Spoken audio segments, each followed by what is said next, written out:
Welcome to the HCI family of podcasts. We're your source for personal, professional, and organizational growth and development.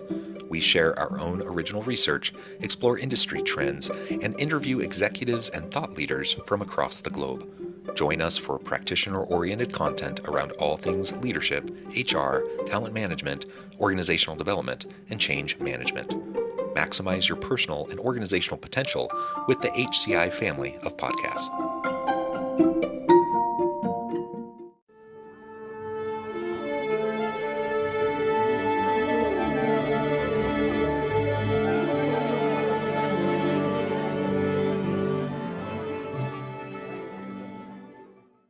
Michael Fortinberry, welcome to the conversation today. Hey, John, how are you?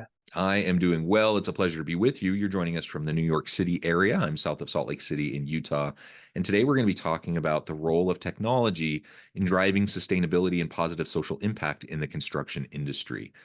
We talk on occasion about social impact issues and sustainability. I think this may be the first time we've talked about it specifically within construction industry. So I think this will really be fascinating. And I like the tie-in to how emerging technologies and innovations are going to help us do this even better.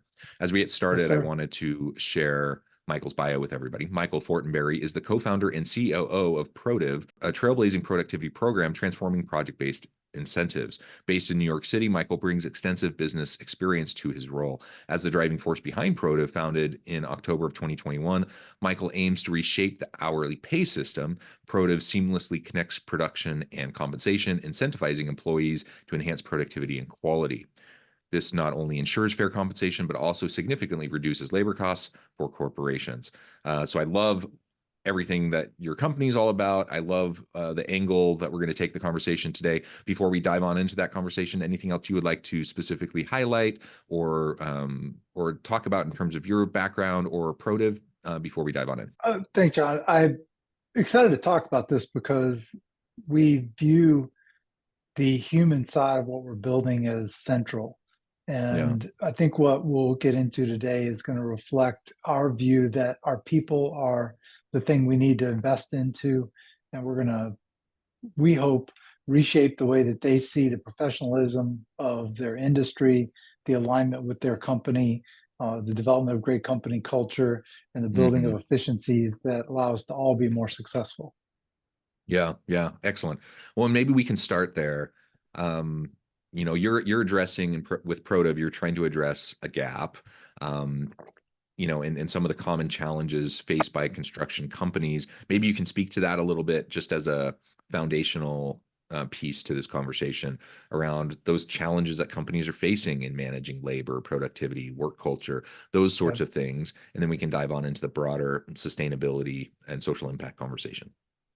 So if you're in this space, you'll know this. If not, probably not a giant highlight, but skilled labor shortage is the number one challenge to the construction industry, not just in the US, but globally.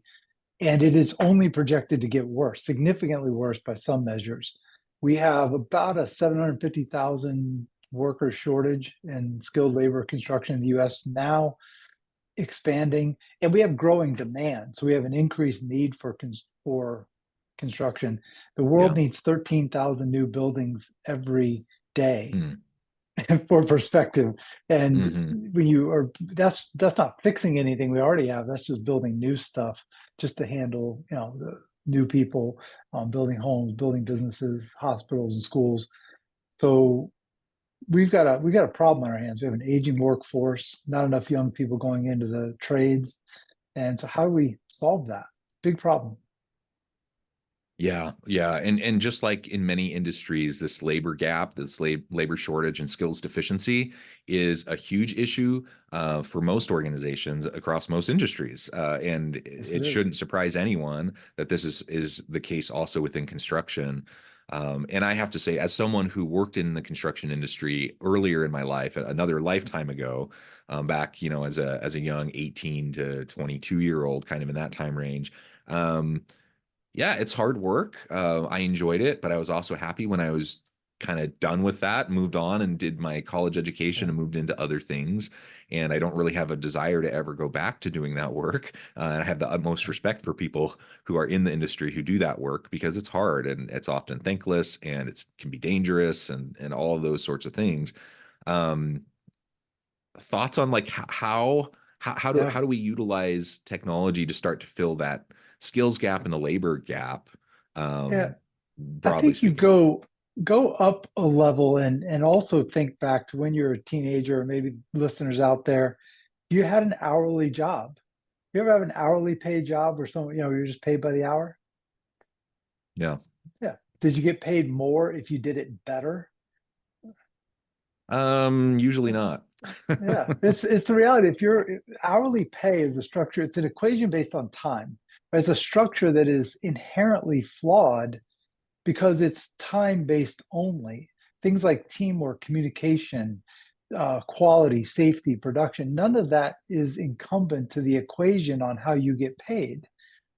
The things that actually matter to a business owner when you want to evolve, grow, do better, increase your margins are separated from the equation on how you compensate the people doing the work. Hmm. So we try and replace that engagement with things like we manage them, right? We have mid management and local management, senior management. We yell at them, we encourage them, we do whatever we're going to do to try and get them to behave different. Maybe we have a pizza party, maybe we have a Christmas bonus, I don't know, whatever. We do things to try and replace the fact that we have an equation of their compensation that doesn't get them to want to do the right things automatically. Unless they are intrinsically motivated, which we can all hope that we hire those people. Good luck. Congratulations if you have a bunch of them. But if you're not intrinsically motivated to always do the right thing the best way possible, now you're falling back to how do I incentivize you to do that? We believe that a combination of good company culture, Hmm. hiring as many intrinsically motivated people as you can, and extrinsic incentives linked together are the best model for getting great output from your team and building a sustainable business. Yeah, yeah, well said. That combination of the extrinsic and the intrinsic is super important. Yes, sir. And yeah, I think back to, all the jobs I had, starting, from doing paper outs when I was 10 up through, being a waiter and working at grocery stores and working on a farm and construction and working in call centers. Like I kind of did all those things earlier in life. And they weren't great experiences, but they were informative experiences. But in each case, I felt like I always brought a lot of intrinsic motivation to it. I wanted to be a good worker. I wanted to do a good job. I wanted to help those around me, etc. And almost never did I feel like uh, how I was acknowledged, rewarded, and compensated matched, the effort that I put in, what I accomplished, etc. One of the reasons why, yeah, when I would, got a little bit older and saved up money and went to college, like I want to go off and now I want to be the one to create these environments and create workplaces where people can thrive and but that's not to say that the type of work that I did earlier in life can't be fulfilling, that it can't be a positive thing in the lives of people. Lots of people enjoy those types of careers. It's just because, in large part, because of the way it was structured, because of the way um, compensation systems, reward systems were in place, I just didn't feel like it was a fit for me. And so I ended up doing something very different. So part of what you're arguing is let's just do it better. Let's do those things better. And that will attract and help you retain more people in the industry. So we have the workers that we need to do the work. Yeah, we're finding there's some interesting thing. We're finding you can get workers to behave different, to actually act different if they understand really three parts. If they understand where there's a transparent compensation model that their behavior can impact. So they have to be able to see it. It has to be Mm-hmm. simple. They have to directly be able to easily correlate their behavior to their compensation benefit. And it has to be frequent. We found Mm-hmm. that if you if you're saying I'm going to pay an hourly worker a quarterly bonus, they don't think like that. I'm Mm, making $20 an hour. I don't think about my annual bonus. That is just forever from now. I think about what do I get paid on Friday? mm, So connecting a simple system, one that's transparent and one that is frequent, you can begin to get behavior changes at the work level, at the job site. And so we found that was critical. Now, we also believe that company culture has to go hand in hand with incentive compensation. mhm. If your company's personality is a foul, right? If you've got challenges with your company culture, performance pay just accentuates whatever you have now, right? So Yeah. if you've got a bad company culture now, everybody's going to be upset about it instead of only a few, because the minute people are paid based on the way they perform, they care about more things, and they start to care about whether your procurement team has their act together, whether your permitting structures are organized, whether you have policies, strict tools, software, whatever it is that they need to do their job. If that stuff's not right, if you have company culture problems, structural problems, now everybody's looking at it, so it gets worse. So we Yeah. believe company culture alongside of a good incentive comp system is the right model for really maximizing success.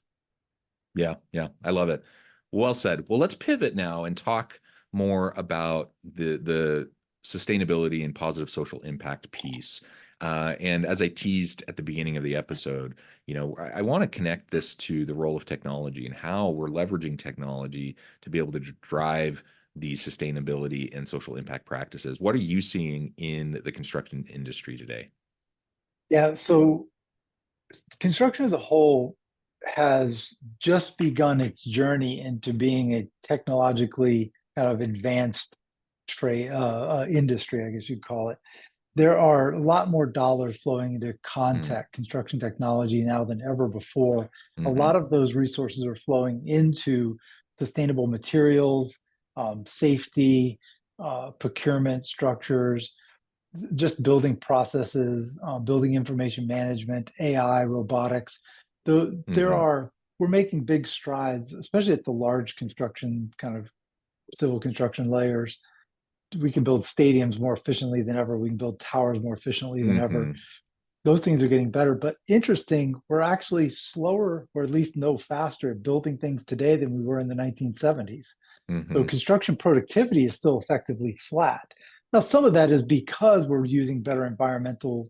processes, we're Yeah. using better safety processes. So things are a bit slower, but they're better, right? So I think you're seeing a willingness of an industry to pivot towards things that are more environmentally sustainable, while at the same time um, do so in a cost-effective way. I saw recyclable concrete demo, Yeah. like some really interesting stuff, right? The things they're doing with asphalt, with shingles.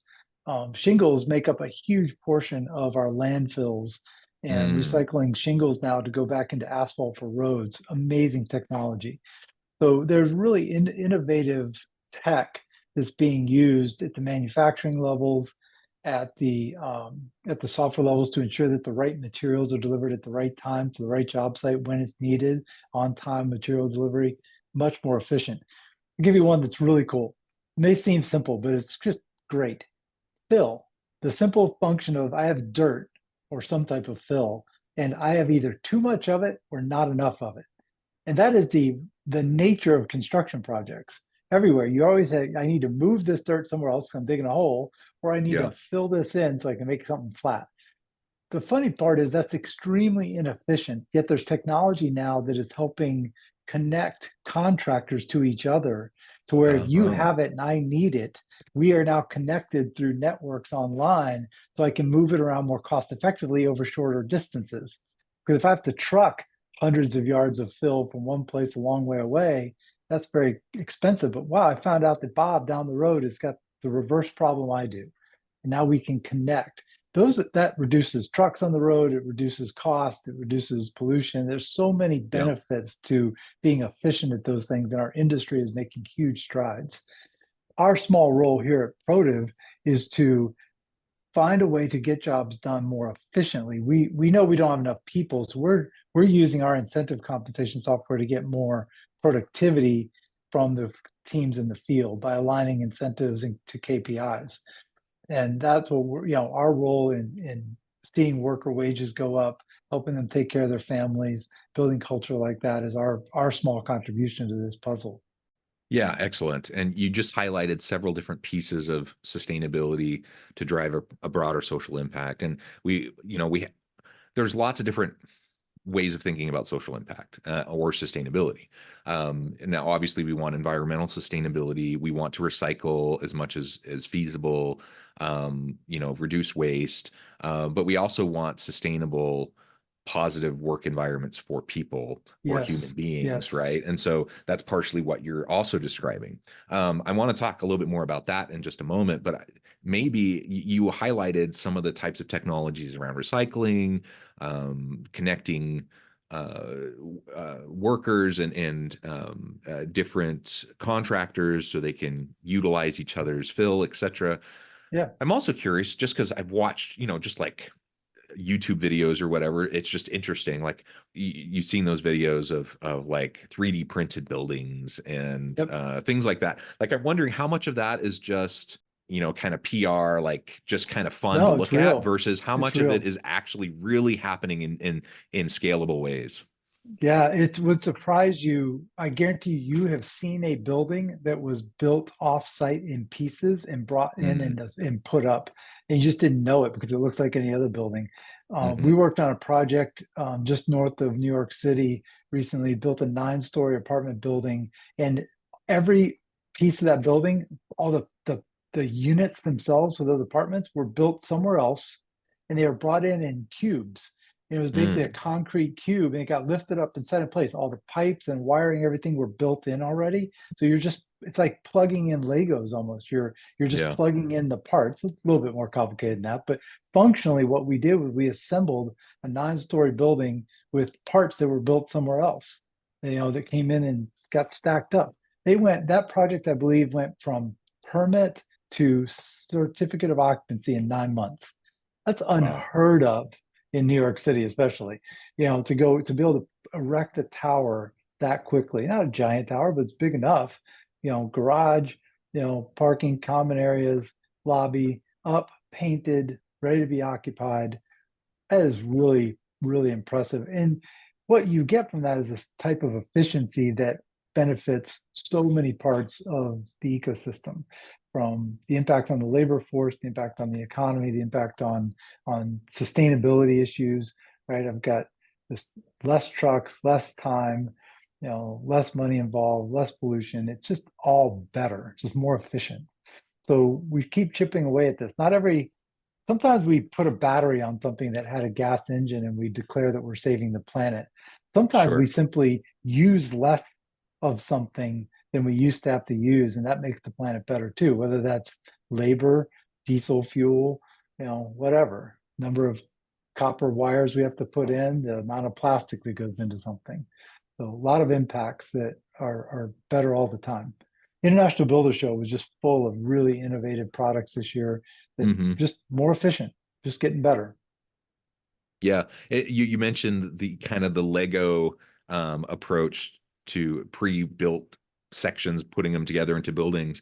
I've also seen videos of it looks like literal large Legos being stacked to build homes. Things like that, Yeah, like prefab, like giant Legos essentially yeah, that are insulated, etc. So, anyways, I just shared that because it is. It's great there are stuff. all these creative things that are happening today, and they're going to be more and more adopted. And the thing is, it allows for the scalability. It's one approach to addressing the labor shortage and skills gap. That's probably not going to get us to where we need to be. It's not going to completely bridge the gap, but that kind of automation and efficiencies and productivity gains can certainly help. And to your point earlier about, in terms of overall productivity gains, it's not all that more efficient or productive, the building process than it was in the 70s. But in large part, that's due to the fact that we have much tighter safety regulations. We have Yes, we do. like we focus so much more on the individual human who's involved in the process that yes, overall we're kind of flat and stagnant, but that means the person's more safe. That means they have a better work environment. That, all those things are super important. And that's a You got really, it. anyone who's looking at, sustainable social impact needs to also be thinking about the human case, the human impact of what we're trying to accomplish. Our belief is that regardless of whether you're running a drive-in restaurant or whether you're building a tower, you've got hourly workers, you have goals, you have KPIs that you're trying to hit. There is likely a better way to align those goals for those workers to their variable comp. And it may be different if you're in a restaurant or a retail or a construction space, whatever, but hourly workers, they're not motivated by the structure of how they're paid, but you can fix that. And we found that one of the reasons that you can do this now, you couldn't really do this 10 years ago, is that digital time and attendance software has become Yeah. very commonplace. So we know now we had a labor budget, we have some KPIs, et cetera, and I can track, in our case, time. I know how long something takes to do. People clock in and out of tasks of specific projects that they're working on. So your capture of one side of your KPI of your goals and the other of actual, think of it as budget and actual, is now that data is more available to us through systems, we can begin to create compensation models that link those together for individual workers. And then we use their mobile devices. In our case, we have an app that sits on their phone that shows them what their goal is, lets them play with their goal and set new goals, and shows them exactly what their incentive comp is based on how they perform and how their team is performing. Because they can interact with, they can see it. I think this would be true for anybody out there trying to build a model for their company for incentive comp. Make sure they can see it and understand it. Yeah. It Yeah. works. Well said. Well said. And I love what you're doing there at Protiv to help move this along and to make, it may be somewhat modest gains, but collectively, as we all do these sorts of things, we can help move the needle and make things better for our workers and make it better for the world at large. Yeah, we've found that the workforce seems to have, this is in the construction space so far, about a 10 to 15% productivity quality lift available to them if they choose to, right? But you got to get them to want to do it, right? They don't just do it because it's a bit harder for them, right? They've got to put more effort into it. They got to think, they got to bring their brain to work, right? They have to do a bit more. But if you correctly align the incentive, make it simple, transparent, frequent, you get that. We're finding a good, strong 10 to 15% production lift is sustainable with increased quality at the same time. And so we're seeing wage growth north of 10% and labor costs actually flat to down. That's a win, right? If I'm paying my crews, paying my workers 10% more, but my labor cost actually comes down because my productivity lift, my achievement of my goals is improved. That's a pretty big accomplishment. We love that. Absolutely. Michael, this has just been a pleasure. I know at the time I need to let you go here in just a minute, but before we wrap things up for today, I wanted to give you a chance to share with the audience how they can connect with you, find out more about your work, your team, and then give us the final word on the topic for today. Oh, sure. If anybody wants to just learn more about Protiv or connect, talk about company culture, incentives, Michael at protiv.com, PROTIV. Super email me there. Protiv.com is our website. And again, really can't emphasize enough to get your company culture right, align your incentives to your workers, know what your KPIs and your goals are. There is a different gear you can hit as an organization. And if you're struggling to figure out how to do that, reach out. We've got a pretty good network of advisors in our internal team that can help you be successful heading down this road. Excellent. Thank you, Michael. Again, it's been a pleasure. I encourage the audience to reach out, get connected, find out more about what Michael can do for you. And as always, I hope everyone can stay healthy and safe, that you can find meaning and purpose at work each and every day. And I hope you all have a great week.